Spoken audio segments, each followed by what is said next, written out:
Hey you all, my name is Adam Conrod.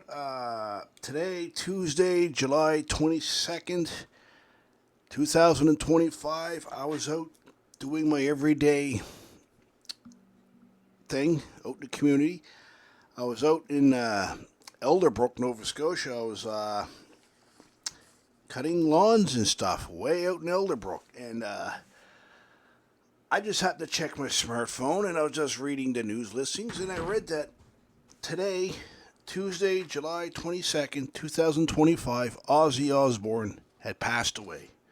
Now, I do not know the cause of Ozzy Osbourne's death, but I can tell you, I remember when he came to Halifax and he did a concert. Actually, he did two concerts here in Halifax on the same week, January 26th and 28th, back in 2028.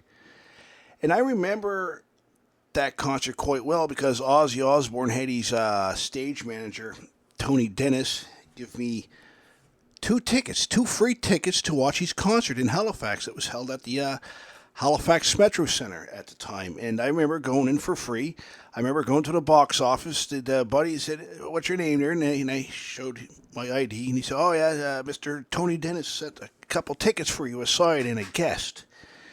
And I brought a relative of mine who was a Ozzy Osbourne fan. So I actually had a big pile of family and friends who were Ozzy Osbourne's fans who would have loved to have that ticket.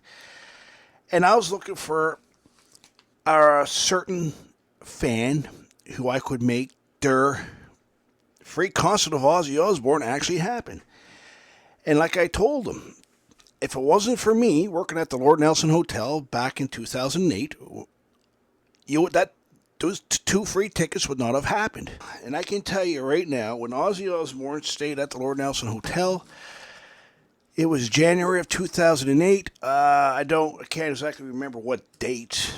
If it was the 10th or the 11th, but I know that he performed there at the Halifax Metro Center on January 26th and 28th, two shows. And they weren't back to back, they were like a day separated from each other. And I can tell you right now, when I met Ozzy Osbourne, I was a houseman in the Lord Nelson Hotel. Their job is to set up functions, clean the hotel, deliver accessories to the guests, shampoo, toothpaste, you name it, to the guests at the Lord Nelson Hotel. So Ozzy Osbourne came in, and when he came into the Lord Nelson Hotel, I'm telling you, every manager, especially the hotel manager, his name was David. What a suckhole that was. I never really liked him. I respected him, but I didn't like him because I didn't trust him. He looked sneaky. I don't trust sneaks because sneaks will do a lot of things to make themselves prevail in front of the owner of the hotel, and they don't care what kind of damage they cause. And David, at the time, that the GM of the Lord Nelson Hotel, he was a real classy scumbag. Let's just put it this way. And I remember when Ozzy Osbourne walked in the Lord Nelson Hotel, I was in the main lobby. I was polishing the elevators. And I remember Ozzy Osbourne, he skipped the front desk. He went right in the exact elevator when I was polishing up. And I remember Tony Dennis and Zach looked at Ozzy and said, "No, stop, wait, Ozzy, we're not signed into the hotel yet." And I remember Ozzy went face to face with me. He walked right up to me. You can't get any better. It's like he was less than a couple inches from me. You remember when I met Ozzy, he was not what the press, these documentary shows, says how he was. He was no space cadet strung out on drugs and alcohol and all this stuff. He was a man that demanded his privacy. He was a man that treated people with a lot of respect. He was never a nasty person. He just wanted his privacy respected. And I remember when we were at the Lord Nelson Hotel, he asked me in person, he asked me, could you please help my stage manager bring some of my jackets and these costumes from his tour bus that was parked on South Park Street. Or was it South Street? I think it was South Park Street. I can't get I think the name of the street was South Street or South Park Street. But anyways, it's right in front of the Lord Nelson Hotel. His tour bus was outside on the street, just ready to pull into the parking lot, but Ozzy wanted his stuff off the bus before the bus driver pulled his bus around the corner and hid it from the general public so they would know that Ozzy was actually in the hotel. So I went on the bus. I got about 4 jackets and a briefcase that was on wheels. The handles would stretch up. And I wheeled her up to his hotel room. And Ozzy stayed on the 4th floor in the Lord Nelson Hotel. And I delivered these jackets. I knocked on his door. I believe he's in room 425, I believe. So I knocked on the door. Sharon answered the door. Sharon Osbourne answered the door. Ozzy was off to the side. And so I delivered the jackets. Sharon is very nice lady, you know. And then we started talking about Knight Rider for some reason, because she was on this show. What was it? America Got Talent or Dancing with the Stars, whatever it was called. She co-hosted a show with David Hasselhoff, and I was a big Knight Rider fan. And I said, the thing with David Hasselhoff, he got a car that talks and is indestructible. So that's one actor I'd like to meet, the Hoff, Michael Knight. And she laughed at it. And she said, David Hasselhoff is a handful to deal with, put it this way. And she said she was a nice guy, and she thanked me for bringing up Ozzy's jackets and his costumes and the briefcase. The suitcase, I should say. And now get this. They tipped me. Just bringing up 4 jackets and these costumes that was in a bag, and I walked it up. And held it in my arm and walked it up. And I brought up his suitcase. $70 in cash. In American money he gave me, just bringing it up. And then he's... So I talked to Ozzy for a bit. Honest to God, you know what it was like? It was like meeting Elvis Presley. That's what it was like. Because I remember reading all the documentaries, listening to Elvis's people, some of them who are still alive today, saying what it was like working with Elvis. Very nice man, very generous. He's all right, but don't get him mad and all this stuff. And that's what Ozzy was like. Very nice man, very respectful, nothing nasty. He just wants his stuff like he asks. And me and Ozzy and his stage manager, Tony Dennis, we built a friendship. We literally built a friendship with each other. And I remember when I left Ozzy's room, I was getting ready to go back down to the main lobby in the Lord Nelson Hotel to go on with my everyday duties.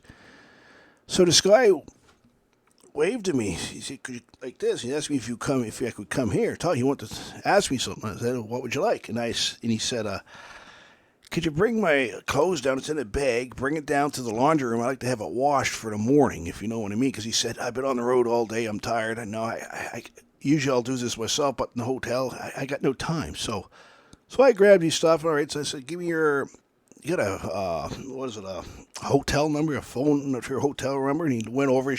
Grabbed his phone, and I wrote it down on a paper. All right. Asked his name. He said his name was Tony Dennis, and I went down And when I brought it back up the next day, believe it or not, when my shift was over, I came back, and I brought his clothes back up. Again, $70 in cash, in American money, just bringing it up. And after that day, Tony Dennis, now get this, and Ozzy Osbourne instructed the Lord Nelson Hotel, only Adam is allowed on the 4th floor and is allowed to bring their stuff up to our room because we trust him. And that's how our friendship started. They just trusted me because for some reason they like me for some reason because when I was talking to Ozzy Osbourne, I told him I was brought up with Elvis Presley. I know all the hassles what he went through. I knew all the hassles he went through into the hotels. All the hotel management said, Elvis was strung out and all this stuff when he wasn't because he had this big rumor that he was addicted to painkillers. He was addicted to codeine and all this stuff, which some of it was true. But they over-dramatized it, and it hurt Elvis's image, and it made him an impact on him mentally. He got mad. And I remember talking to Ozzy, and Ozzy said, "I'm just thankful, Adam, that you don't listen to the media. Because those people print anything off for a story, and they don't care about the damage what they do, and all we want to do is do our everyday business." And he thanked me for that. And Ozzy looked over to me and said, "I'm going to tell you something." He said, "Elvis is one of the people is the reason why I got into the music industry in the first place. He said Elvis inspired so many singers before they even started. They went on to become big performers, and you just don't, the everyday people don't realize it. And he said Elvis Presley was a guy that I admired because he said there was a song that Elvis did called Unchained Melody. Now, I don't know if you guys seen it. It was Elvis. One of his last concerts, he performed playing a piano. One of his last songs, he's performing a piano. He had the Jewish star on the front and back of his outfit, and he said how Elvis rose his voice. He could sing all these high notes, low notes, all by himself, not even using backup singers. Elvis did it all himself, and that's what made Elvis interesting. And he said, that's what made me respect Elvis over the years gone by, because this guy could do it all by himself. He had such energy, I don't think Elvis himself understood. And he said, Elvis Presley is the reason why I entered the music industry. And I said, well, I was brought up with Elvis. And I said, you always knew what Elvis was doing when he's singing a song, because you always could tell by the crowd reaction. Well, in the background, you hear him screaming and all this stuff, whistling, and it's all women besides. And Ozzy said, Elvis is just one of those people that had everything and an ace of spades. He said, usually when a singer is in the industry, usually you'll hear them struggling. There's some sort of struggles, But he said Elvis had it in an ace of spades. He really did. And one of the things I learned about big singers like Ozzy Osbourne, Elvis Presley, one of the things what they want is when they're in these hotel industry, when they're in the hotel staying for the night, when they're performing in cities, fans who work in the hotel industry interacting with them in the hotel. They fear that, because that means now you'll never get rid of them. What they want and what they look for is people that barely know who they are in the first place. And when I met Ozzy Osbourne for the first time ever, that was at the Lord Nelson Hotel, I had no clue who he was. In fact, I never even heard of him. And that's what they look for. And I remember when Ozzy left, his stage manager, Tony Dennis, came up to me. He hugged me. And he gave me the 2 tickets, and he said, I want you to have this. This is a going-away present, because he said, when we leave tonight, I'm probably not going to see you again. And he said, I want you to know something. Out of all the hotels that I worked in, or we've been in, I should say, he said, you were the best person, the best trustworthy person that we had in our entire career and in the music industry. When we go into these hotels, we trust you for some reason. But all the rest of the hotels, they're coming up because they're trying to get their 5-minute pose with Ozzy. They're trying to get some sort of word in the paper. We fear that. With you, he said, we didn't have to go through that. And he said, we didn't have to be in fear. We had to pick up a phone, relocate to another hotel because he might have leaked it out where Ozzy was at. He said, you didn't do that. We appreciated that a lot. And I said, we had a hell of a time with you. And when he left, it was a great time. Now, Ozzy's kids, I believe his son was named Adam, because he had a few kids. This was after their first show on January 26th. I didn't go to the first show. I had the tickets to his second show on the 28th of January. His son came up to me. He said, Adam, when we go around Halifax, we looked around. I said, I noticed this town is mighty stale. There's no strip clubs. There's lots of bars, but I don't trust them. We don't know these people. We don't like them, sort of thing. We got no time for this. We were looking for a place where we want the strip clubs, you know what I mean? We want the ladies, if you know what I mean. We don't want this drunken alcoholic passing on the floor, and all this stuff. Everywhere we look at Halifax, they look mighty run down. So I told him, so I know a strip club, but it's going to cost a lot of money, get a limo or a cab and go all the way across to Halifax, the bridge, and right over to Dartmouth. So I told the general manager, now get this.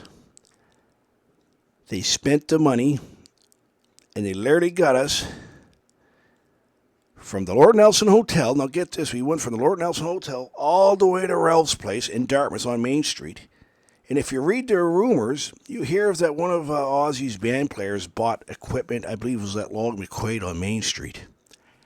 That was because me and Ozzy's kids went to Ralph's place, looking at the women, without anybody realizing it, that his kids just walked right in that strip club without over knowing it. And that's what blew their minds right out of the water. I was able to fucking blend his kids in with the everyday people, not realizing Ozzy Osbourne's kids are standing right in front of them. And that's what we did. We took them down to the strip club. They liked what they seen.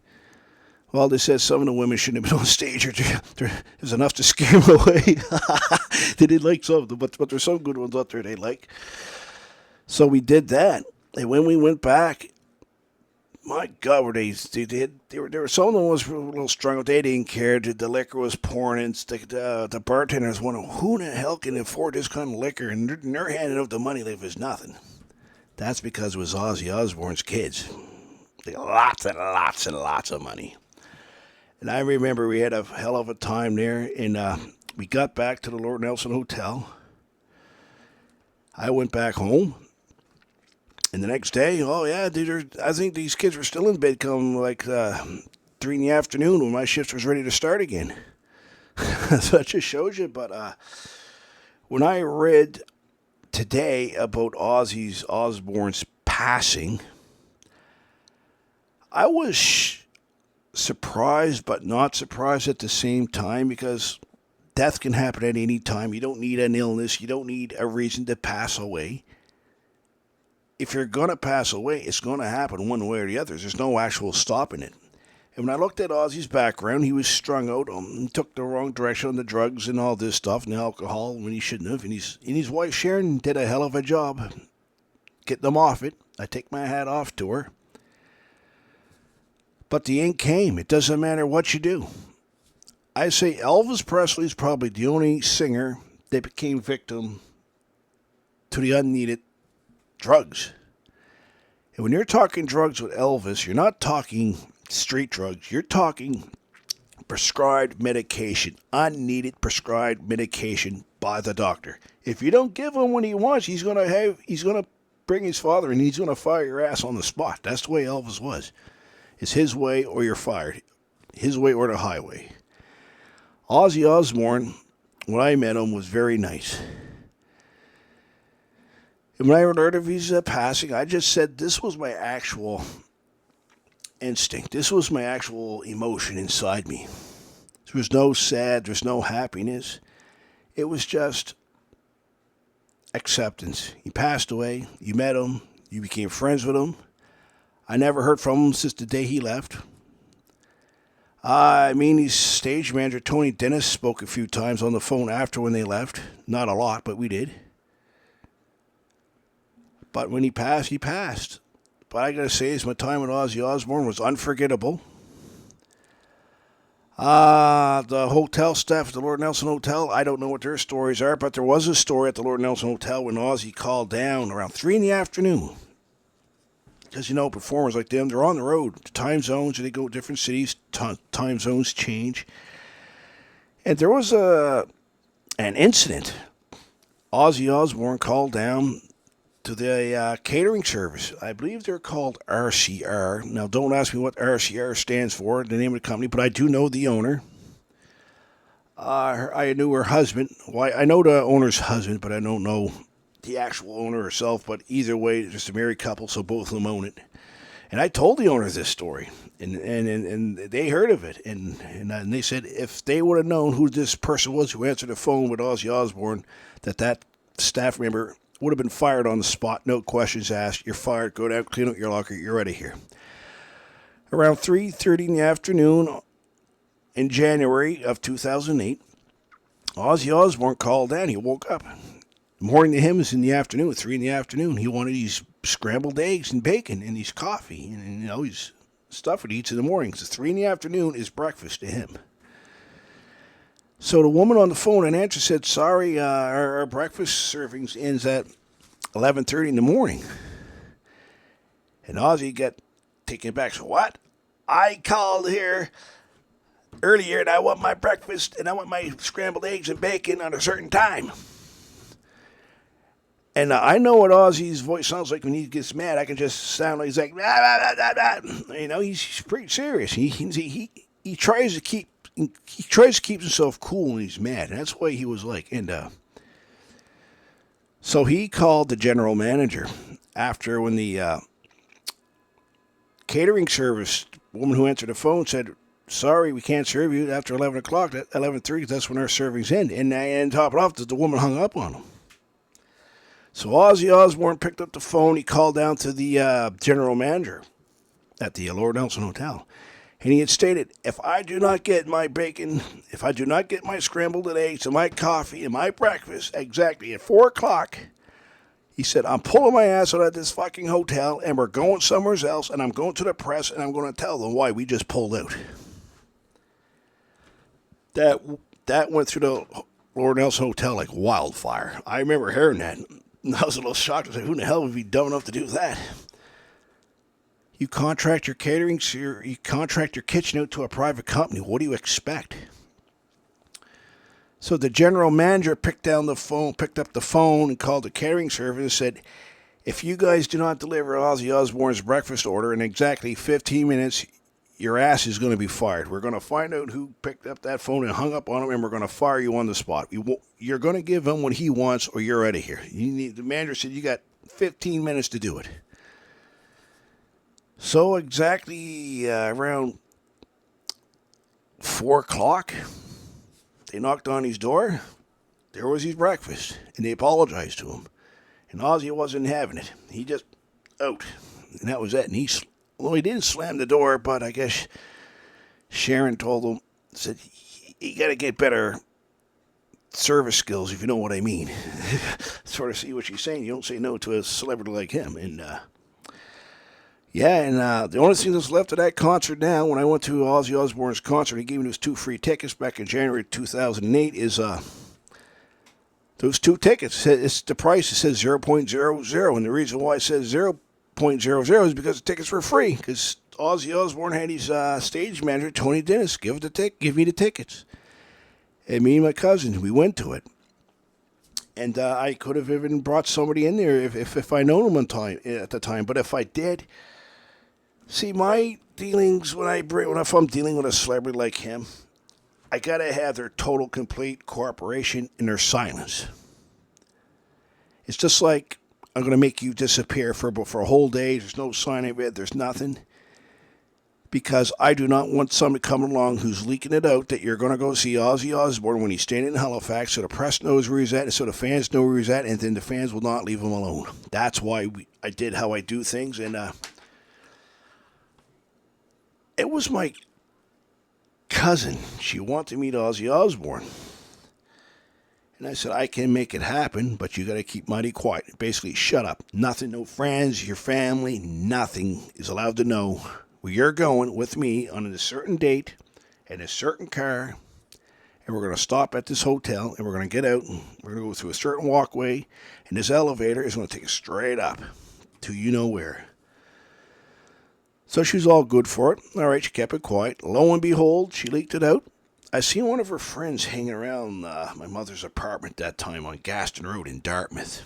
I kind of sort of knew what was going on when I seen these people hanging around. It wasn't a lot. It was one of her lady friends.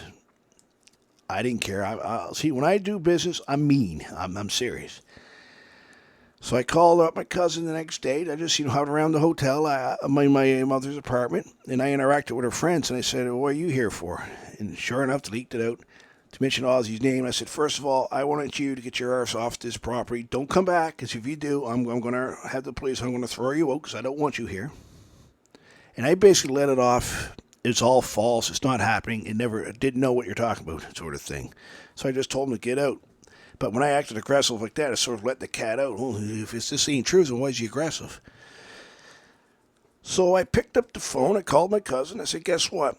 Your meeting with Ozzy Osbourne at the Lord Nelson Hotel on a certain date is canceled. Because I said, if I would have brought you in there and you let your friends know, when I told you let nobody know,